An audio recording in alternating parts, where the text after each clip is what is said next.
Hello, नमस्कार, आदाब, सत श्री अकाल दोस्तों, मैं हूं स्नेहा और आप देख रहे हैं साम टीवी के सेक्स एक सुखी जीवन का मंत्र। इस खास शो में आप सभी का तहे दिल से स्वागत है। दोस्तों, जब भी हमें कोई मेडिकल इमरजेंसी सताती है या फिर स्वास्थ्य से जुड़ी कोई परेशानी हमें सताती है तो हम क्या करते हैं? सबसे पहले हम जाके सारी चीज़ें हमारे परिवारजनों के साथ या फिर दोस्तों के साथ शेयर करते हैं। पर जब भी हमें सेक्स से जुड़ी कोई परेशानी सताती है तो हम क्या करते हैं? क्या हम सब के बता देते हैं किसी को? नहीं ना, क्योंकि इस बारे में बात करने से हमें हिचकिचाहट होती है। लेकिन दोस्तों, अभी शर्माने की, घबराने की कोई भी ज़रूरत नहीं है, क्योंकि डॉक्टर विजय दहीफले आपके सेक्स से जुड़े सारे सवालों का जवाब बहुत ही आसान और सरल तरीके से देंगे। तो शुरुआत करने से पहले आइए जानते हैं डॉक्टर विजय दहीफले जी के बारे में। डॉक्टर विजय दहीफले एक जाने माने सेक्सोलॉजिस्ट, यूरोलॉजिस्ट और एंडोलॉजिस्ट है। डॉक्टर विजय दहीफले जी के क्लिनिक संभाजी नगर, हैदराबाद, दिल्ली में द्वारका, पुणे तथा नवी मुंबई में नेरुल, खारघर मेडिकोर हॉस्पिटल, थाने, दादर, अंधेरी, कल्याण, नासिक, नागपुर, अहमदाबाद और दुबई में भी है। डॉक्टर दहीफले जी का भारत तथा अन्य देशों में कॉन्फ्रेंसेस और सेमिनार्स के लिए हमेशा आना जाना रहता है, जिनके माध्यम से डॉक्टर विजय दहीफले सेक्स संबंधी सभी समस्याओं पर सलाह एवं मार्गदर्शन करते हैं। तो ये अब हमारे साथ मौजूद है इस शो के खास मेहमान, खास गेस्ट डॉक्टर विजय दहीफले जी, जो आपकी सेक्स संबंधी सारी समस्याओं का करेंगे बहुत ही आसान तरीके से समाधान। तो डॉक्टर जी का स्वागत करते हैं। डॉक्टर साहब, आपका बहुत बहुत स्वागत हमारे स्टूडियो में। नमस्ते। तो आज हम जानकारी लेने वाले हैं सेक्सुअल डिस्फंक्शन के बारे में, और सेक्सुअल डिस्फंक्शन तथा फोरप्ले में ब्रेस्ट निप्पल्स का जो रोल होता है वो क्या होता है, इस बारे में डॉक्टर साहब हमसे कुछ इंटरेस्टिंग चीज़ें, कुछ अच्छी इम्पॉर्टेंट जानकारी जो है वो शेयर करने वाले हैं। तो चलिए शुरुआत करते हैं। डॉक्टर साहब, जो फोरप्ले होता है तो इसमें ब्रेस्ट निप्पल का क्या रोल होता है? डेफिनेटली आज यहाँ पे जो सीरीज चल रही है सेक्स एजुकेशन, सेक्सुअल अवेयरनेस और सेक्सुअल सेफ्टी, इसके अंतर्गत हम पूरी साइंटिफिक इंफॉर्मेशन ले रहे हैं। और जो टॉपिक हमें हमारे ईमेल पे, हमारे व्हाट्सएप पे या हमारे दर्शक हमें फ़ोन लगा के सूचित करते हैं कि सर हमें इसकी इन्फॉर्मेशन चाहिए, लेकिन ये इन्फॉर्मेशन हम देते हैं एक दायरे के अंदर। एक डिस्क्लेमर देता हूँ, time, place, person, condition, culture, safety, consulting अपना ओन और नॉन इन्फेक्टेड पार्टनर इसके साथ ही हमें आजमाना है। हम फिलहाल देख रहे सीरीज में ब्रेस्ट का फोरप्ले कैसा है, निप्पल का फोरप्ले कैसा है। ये बेसिक चीज़ें हैं जो काफ़ी लोगों को पता नहीं है। यहाँ पे फोरप्ले में निप्पल का क्या रोल होता है? बेसिकली निप्पल में tons of, millions of nerve ending रहते हैं, जहाँ पे हमारे मिल्क के ग्लैंड और नर्वस सिस्टम आते हैं। और ये नर्व फाइबर जो रहते हैं निप्पल के अंदर, उसका सेंसेशन इतना स्ट्रांग रहता है। समझो आप कंपेयर करोगे, समझो निप्पल को स्टिमुलेट करने के बाद जो ब्रेन का पार्ट स्टिमुलेट होता है वही स्टिमुलेट होता है जब आप क्लाइटोरिस को स्टिमुलेट करते हैं। ये सब हम डिटेल में देखने वाले हैं वन बाय वन। और ये जो ब्रेस्ट फोरप्ले करते हैं इस समय निप्पल बाइट और गिगलिंग का क्या महत्व होता है, या फिर इससे होता क्या है? यानी मेथोडोलॉजी में बोलना है। यहाँ पे फ्रेंड्स एक चीज़ ध्यान में रखो, किसी भी तरह से आपका पार्टनर आपके रफ हैंडलिंग से नाराज हो गया तो कम्प्लीटली वो प्रोसीजर से बाहर जा सकता है। इसलिए पहले रिस्पेक्ट और कंसेंट बहुत इंपॉर्टेंट है। आप जब निप्पल को स्टिमुलेट करते हो उस वक्त डायरेक्टली हमें अपने जेंटल टच से उसे टिंगलिंग करना है या पिंचिंग करना है। बहुत बार क्या होता है, यहाँ पे कुछ पार्टनर जिद पे अड़े रहते हैं कि यहाँ पे मुझे वहाँ पे ओरली वहाँ पे सक करना है। तो वो टाइम में क्या होता है, उनकी हाइजीन बहुत इंपॉर्टेंट है। यहाँ पे हाइजीन अच्छी नहीं होगी तो कतई आपका पार्टनर आपको अलाउ नहीं करेगा। और निप्पल बाइट मतलब क्या रहता है, यहाँ पे हल्के से वहाँ पे जेंटली होल्ड करना है अपने टिथ से, इसको बाइट नहीं करना है, क्योंकि बाइट करोगे तो ओरल इन्फेक्शन सामने वाले को हो सकता है। इसलिए टिंगलिंग टेम्पररी वहाँ पे सिंगल फिंगर रिमूविंग और फिंगर से वहाँ पे प्रेसिंग करने से वहाँ पे उन्हें वो अच्छी एंजॉयमेंट मिलती है, लेकिन अपने पार्टनर के परमिशन से। डॉक्टर साहब, इसके बाद पहला फोन हमारे से कोई जुड़ना चाहते हैं फोन से। प्रतीक जी बात कर रहे हैं खांडवा से। प्रतीक जी नमस्ते, आपका शो में स्वागत है। सर से सवाल पूछिए। जी नमस्ते सर। नमस्ते जी, बोलिए। ब्रेस्ट के निप्पल फ्लैट हो तो फोरप्ले कैसे करें, जानकारी दीजिए। Very common question. बहुत बार यहाँ क्या होता है, मैरिज के पहले यहाँ पे किसी भी तरह से इवन अपनी मॉम भी जो रहती है बच्चे की, उसे समझाती नहीं है कि जो निप्पल है बढ़ रहे वैसे बढ़ने दो। बहुत बार क्या होता है, निप्पल टोटली फ्लैट होता है, यानी उसका स्तनाग्र जो है बाहर नहीं आता है। और अभी एक गृहस्थ ऐसे बात कर रहे हैं कि क्या होता है, उन्हें फोरप्ले में देखा, अरे यहाँ पे निप्पल है ही नहीं, तो बाद में बच्चा कैसे वहाँ पे फीडिंग करेगा। ये सबसे इम्पॉर्टेंट है, बच्चे का फीडिंग भी इम्पॉर्टेंट है और उनके जो पति है उनका भी वहाँ पे फोरप्ले में इन्वॉल्व होना जरूरी है। तो कैसे करना है, यहाँ पे टोटल पिंचिंग, यानी नीचे आरी वाला जो राउंडेड पार्ट रहता है वो हम देखने वाले हैं। उसे पिंच करने के बाद अपने आप निप्पल है बाहर आता है, और प्रेगनेंसी या डिलीवरी के पहले ही उसे एक्सरसाइज करके वहाँ पे कोनिंग करके या प्रेशर से उसे बाहर लाना है। और इसमें कोई दिक्कत आ जाए तो विशेषज्ञ से मिलके और कोई एडिशनल इन्फॉर्मेशन या सक्शन का भी प्रयोग यहाँ पे कर सकते हैं। और ये बर्स्ट फोरप्ले में Yeah. सर निप्पल को मतलब जिगलिंग का क्या रोल होता है? Surely, definitely. यहाँ पे scientific method of handling the nipples, यहाँ पे क्या रहता है, देखो हमने पहले क्या देखा, जेंटली वहाँ पे टिंगलिंग करना है, यहाँ पे टिकलिंग करना है।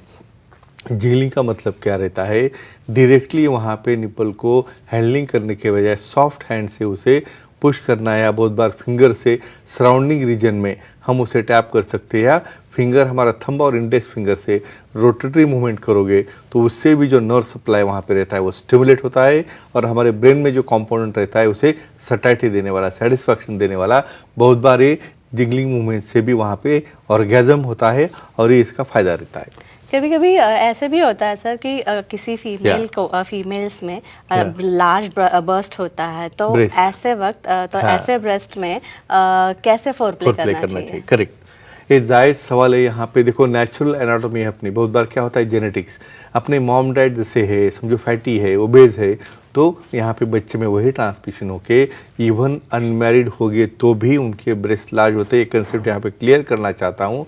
काफ़ी मेल्स को लगता है भाई इसके ब्रेस्ट बड़े हैं, इसका मतलब बिफोर मैरिज इसका हैंडलिंग हुआ है या बिफोर मैरिज उसके कोई टच किया है, तो ये कतई भूलना है। और यहाँ पे कैसे करे फुल पे, कैसे सेटिस्फैक्शन मिलेगा, तो 10 o'clock से 2 o'clock वाला जो लैटरल एरिया है वहाँ पे सबसे ज़्यादा नोज रहते हैं, तो वो एरिया में सिंपली टॉपिंग करने से, वहाँ पे मसाज करने से या जेंटली उसको हैंडल करने से, अपने पार्टनर के परमिशन से लार्ज ब्रेस्ट में भी आपको फोरप्ले करके एंजॉयमेंट या ऑर्गेजम मिल सकता है। डॉक्टर साहब, इसके बाद कालवा देवी से एक कॉल है, फीमेल कॉलर है निशा जी, उनका कॉल लेते हैं। निशा जी नमस्ते, आपका स्वागत है, सर से सवाल पूछिए। जी नमस्ते सर। नमस्ते जी, बोलो। सर, ब्रेस्ट इम्प्लांट करने के बाद कब फोरप्ले करे और क्या सावधानी बरतनी चाहिए, जानकारी दीजिए। एक कॉमन क्वेश्चन है, मेरे मेल के ऊपर है, व्हाट्सएप पे आता है। यहाँ पे बहुत बार ऐसे केसेस मैंने देखे, पार्टनर आके बोलता है सर इसने मैरिज करते हुए डुप्लीकेट ब्रेस्ट लगाए थे, मुझे लगा ओरिजिनल है, और जब हनीमून के लिए गया तो वहाँ पे कुछ भी नहीं था, पूरा फ्लैट था एकदम। तभी क्या करेंगे भाई, हो सकता है किसके साथ भी, भाई इनका फ्लैट है तो आपका भी छोटा हो सकता है ना, थोड़ा ही भागना है यहाँ पे। तो यहाँ पे ऐसे ब्रेस्ट में हम ब्रेस्ट इम्प्लांट एडवाइस करते हैं, और ब्रेस्ट इम्प्लांट करने के बाद उससे अच्छा शेप आ जाता है, उसके अलग अलग प्रकार है, लेकिन उसके लिए आपको सब्र रखना है थोड़ा सा, कम से कम 1 महीना किसी भी तरह से उसको प्रेशर देना नहीं है, सिर्फ लैटरल सपोर्टिंग और बेस को सपोर्ट करना है। तो आफ्टर 1 मंथ धीरे धीरे उसे मसाजिंग लैटरल, मेडियल और लोअर साइड में करके डेफिनेटली ये कर सकते हैं। और ये सावधानी बरतना बहुत इंपॉर्टेंट है, क्योंकि वहाँ पे पार्टनर को भी पेन होता है इंसिजन लेने के बाद, वो ध्यान में रखना बहुत ज़रूरी है। क्या बात है डॉक्टर साहब। और एक बात ऐसी है कि कभी कभी अगर अपना पार्टनर प्रेग्नेंट है, फीमेल प्रेग्नेंट है, तब भी क्या ब्रेस्ट फोरप्ले करना चाहिए और कैसे करें तब? और ये इम्पॉर्टेंट है यही पीरियड में, किस लिए मैं कहता हूँ, ये देखो यहाँ पे एक तो ऐसी संभ्रमता है कि प्रेगनेंसी हो गई अभी सेक्स कुछ भी नहीं करना है, ऐसा नहीं रहता है। सेक्सोलॉजिस्ट, यूरोलॉजिस्ट, एंड्रोलॉजिस्ट जब एडवाइस करेंगे सेकंड या थर्ड ट्राइमेस्टर ने, पहले 3 महीने में वॉमिटिंग रहती है, रेस्टलेसनेस रहता है, तो उसको इंटरेस्ट नहीं रहता, लेकिन सेकंड थर्ड ट्राइमेस्टर आने के बाद हार्मोनल चेंजेस होने से फीमेल को भी इच्छा होने लगती है, और उस वक्त कॉन्ट्राइंडिकेटेड नहीं हो तो मिशनरी पोजीशन वो एक्ट कर सकते हैं। दूसरा पार्ट रहा ब्रेस्ट के फोरप्ले का। देखो ब्रेस्ट ऑलरेडी टेंडर होते हैं, प्रेगनेंसी में वहाँ फ्लो बढ़ता है, उसके ग्लैंड्स बढ़ते हैं, साइज बढ़ती है, फिर भी उसे हमें फोरप्ले करना है तो किसी भी तरह से उसे प्रेस नहीं करना है।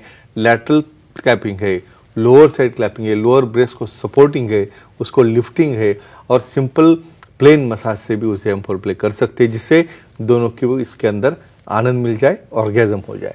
डॉक्टर साहब, और एक ऐसा कि Yeah. फोर प्ले करते Sure. वक्त, ब्रेस्ट फोर प्ले करते Yeah. वक्त जो suction nipple suction Yeah. Device Correct. जो है वो क्या होता है? पहले सक्शन क्या है बोलता हूँ आपको। बहुत बार क्या होता है, अभी जिससे फ्लैट निप्पल एक ने बोला उस तरह से, भाई ब्रेस्ट का निप्पल बाहर नहीं आता है तो बच्चा पिएगा कैसे दूध? तो कुछ हम सक्शन डिवाइस देते हैं, भाई उसको हम पंप करके बहुत बार मिल्क निकालते हैं। लेकिन अभी ये दूसरा क्वेश्चन है आपका, ये क्वेश्चन अलग है। बहुत बार सेटिस्फैक्शन होने के लिए, जैसे हमने देखा यहाँ पे टर्न्स ऑफ नर्व्स है, ओनली एक्ट से वहाँ पे फीमेल को सेटिस्फैक्शन नहीं होता है, तो उस वक्त निप्पल को स्टिमुलेट करने के लिए जो लीगली अलाउड है और जो सेक्सोलॉजी ने एडवाइस किए हैं, ऐसे कुछ सक्शन रहते हैं जो उसे टिंगलिंग सेंसेशन देते हैं, और जो कुछ वहाँ पे पिंस रहते हैं, प्लग्स रहते हैं, तो उससे हमें स्टिमुलेट करके उसे एक इलेक्ट्रोड सेंसेशन रहता है, वाइब्रेटर रहता है, जिससे वही सेंसेशन जो क्लाइटोरिस को स्टिमुलेट करता है वही ब्रेन को भी मिलता है और वहाँ पे ऑर्गेजम होता है। तो फ्रेंड्स एक ही कहूँगा, क्लिप देख के साइंटिफिक इंफॉर्मेशन लेके, अपने पार्टनर की कंसर्न लेके, उसको कैसे कंफर्टेबल लगे और आपको भी उससे एंजॉयमेंट मिले, तो ये साइंटिफिक मेथड समझने के लिए एक क्लिप हमने यहाँ पे आपको प्रस्तुत की है। डॉक्टर साहब, फहमियां दूर कर दी Definitely. मास्टरबेशन को Of लेके, course. बहुत अच्छी जानकारी दी। Yeah. और सबसे इम्पोर्टेंट जो पेरेंट्स हाँ, हैं, पेरेंट्स के वो लिए बहुत बहुत important है। अच्छा मैसेज है ये, Definitely. बहुत इम्पोर्टेंट मैसेज Yeah. डॉक्टर साहब ने दिया। Surely. तो दोस्तों, ये थे हमारे खास मेहमान, हमारे शो के खास मेहमान डॉक्टर विजय दहीफले, जिन्होंने सेक्स समस्याओं के हवाले से उनके उपायों पर बहुत ही अच्छी तरह से जानकारी दी है। और अगर आपको भी डॉक्टर साहब से मिलना है, आपके मन की समस्याएं उनसे डिस्कस करनी है, उनसे सवाल पूछने हैं, तो आप स्क्रीन पे जो नंबर दिए हैं उन नंबर पे आप संपर्क करें। डॉक्टर साहब आपको ज़रूर मिलेंगे, आपको ज़रूर गाइड करेंगे। तथा डॉक्टर साहब के सारे सेंटर्स जो है अंधेरी, दादर, नवी मुंबई में, नेरुल, खारघर में, मेडिकोर हॉस्पिटल में भी डॉक्टर आपसे मिल पाएंगे। तथा ठाणे, कल्याण, पुणे, नासिक, संभाजी नगर, हैदराबाद, नागपुर, दुबई में भी डॉक्टर साहब के सेंटर्स हैं। यहाँ इस सेंटर्स पे जाके भी आप डॉक्टर साहब से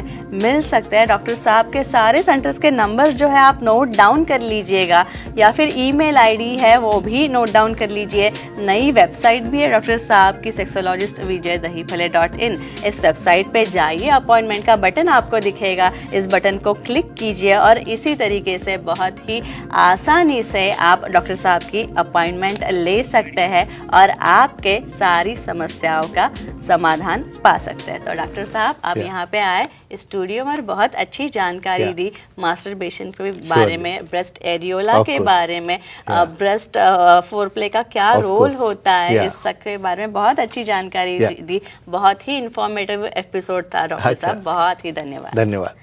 तो अब प्रेक्षकों की इजाजत ले लें। डेफिनेटली। तो दर्शकों को हम आपसे अभी इजाजत लेते हैं। गुड नाइट, शब्बा खैर, शुभ रात्रि। नमस्ते।